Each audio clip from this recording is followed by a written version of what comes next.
Hello दोस्तों। आज मैं जो आपको हॉरर स्टोरी सुनाने वाला हूं वो बहुत ही डरावनी होने वाली है। तो तैयार हो जाइए क्योंकि ये कहानी आपके रोंगटे खड़े कर देगी।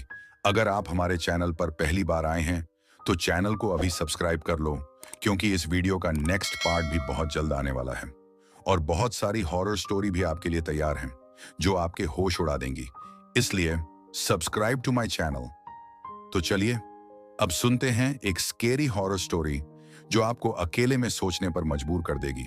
एरिक 15 साल का एक लड़का था। उसकी मां की 2 साल पहले ही एक कार एक्सीडेंट में डेथ हुई थी। उनके गुजरने के बाद एरिक बहुत मायूस हो गया था। एरिक के डैड की नाइट शिफ्ट होने की वजह से वो उसके साथ ज्यादा वक्त नहीं बिता पाते थे। एरिक ने धीरे धीरे अपने दोस्तों से भी बात करना बंद कर दिया था। एरिक अपनी क्लास में अकेला बैठकर बस अपनी किताब में ड्राइंग्स बनाता रहता था। पर एक दिन एरिक के साथ कुछ ऐसा हुआ जिसने उसकी जिंदगी बदल दी। उस दिन एरिक की क्लास में एक नया स्टूडेंट माइकल एडमिट हुआ था। माइकल दिखने में एक बहुत ही शर्मीला सा लड़का था। मेनोवन उसके ब्राउन बाल उसके पूरे माथे को ढके हुए थे और उसकी नीली आंखें उसके बालों के बीच से चमक रही थीं। माइकल की इंट्रोडक्शन के बाद वो एरिक के साथ आकर बैठ गया। माइकल एरिक से बात करने की कोशिश करने लगा पर एरिक किसी से बात नहीं करता था। वो माइकल को इग्नोर करके अपना सर झुकाकर अपनी किताब में ड्राइंग बनाने लगा।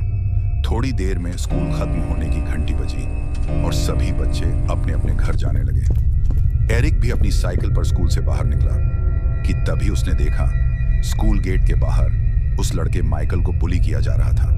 माइकल ने एरिक को देखते ही उसे मदद के लिए पुकारा पर एरिक ने उस पर ध्यान नहीं दिया और अपनी साइकिल लेकर वहां से चला गया। लेकिन कुछ दूर पहुंचकर एरिक को बहुत बुरा लगने लगा। उसके दिमाग में बार बार मदद मांगता हुआ माइकल आ रहा था। वो वापस स्कूल गया लेकिन वहां पहुंचकर उसने देखा कि वहां कोई भी नहीं था। तभी एरिक को माइकल अपनी साइकिल से एक रास्ते पर जाते हुए दिखाई दिया। उसके पीछे वही लड़के लगे थे जो उसे बुली कर रहे थे। एरिक भी माइकल की मदद करने के लिए उसके पीछे चला गया। साइकिल चलाते चलाते वो एक ऐसे रास्ते पर आ गया था जिसके दोनों तरफ जंगल था। एरिक को लगा कि शायद वो भटक चुका है और उसने वापस मुड़ने का सोचा। लेकिन जैसे ही वो मुड़ने लगा उसे जंगल की एक तरफ से थोड़ी हलचल सुनाई दी। एरिक ने उस तरफ नजर उठाकर देखा तो रोड के साइड पर लगी झाड़ियां बहुत जोर जोर से हिल रही थीं। एरिक हिम्मत करके उन झाड़ियों के पास गया तो उसकी रूह कांप गई। उसने देखा कि एक बहुत ही भयानक दिखने वाला भेड़िया एक इंसान को नोच नोच कर खा रहा था। यह देखकर एरिक का शरीर बिल्कुल सुन्न पड़ गया था। उसने ध्यान से देखा कि वो शरीर जिससे वो भयानक भेड़िया चबा रहा था वो किसी और का नहीं बल्कि उसी लड़के का था जो स्कूल के बाहर माइकल को बुली कर रहा था। एरिक धीरे धीरे पीछे जाने लगा कि तभी उसका पैर नीचे पड़ी एक सूखी टहनी पर जा लगा जिससे एक जोर की आवाज हुई। उस आवाज को सुनते ही वो भेड़िया पीछे मुड़ा और सीधा एरिक के ऊपर झपट गया। एरिक अपना पूरा जोर लगाकर खुद को उस भेड़िए से बचाने की कोशिश कर रहा था कि तभी उस रोड पर से एक कार गुजरी और उस भेड़िया ने अचानक एरिक को छोड़कर जंगल की तरफ भाग गया। एरिक तुरंत खड़ा हुआ और घबराई हुई हालत में वहां से अपनी साइकिल लेकर भाग गया।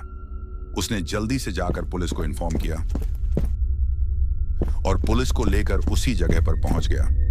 पर ना तो अब वहां पर कोई भेड़िया था और ना ही किसी की लाश से इस बारे में बात करने गया। एरिक की मॉम के मरने के बाद प्रोफेसर ब्लैक ने एरिक को काफी इमोशनली सपोर्ट किया था। एरिक को यकीन था कि कोई उसकी बात को समझे ना समझे मिस्टर ब्लैक जरूर समझेंगे। एरिक ने अपने साथ हुआ किस्सा उन्हें बताया और एरिक की बात सुनकर मिस्टर ब्लैक हैरान हो गए। उन्होंने तुरंत अपने कमरे का दरवाजा बंद किया और अपनी अलमारी में से एक पुरानी सी किताब निकाली। एरिक को कुछ भी समझ नहीं आ रहा था पर फिर मिस्टर ब्लैक ने उस किताब को खोला और कहा कि उन्हें ऐसा लगता है कि एरिक ने जो कल देखा वो कोई मामूली भेड़िया नहीं था बल्कि एक वेयरवुल्फ था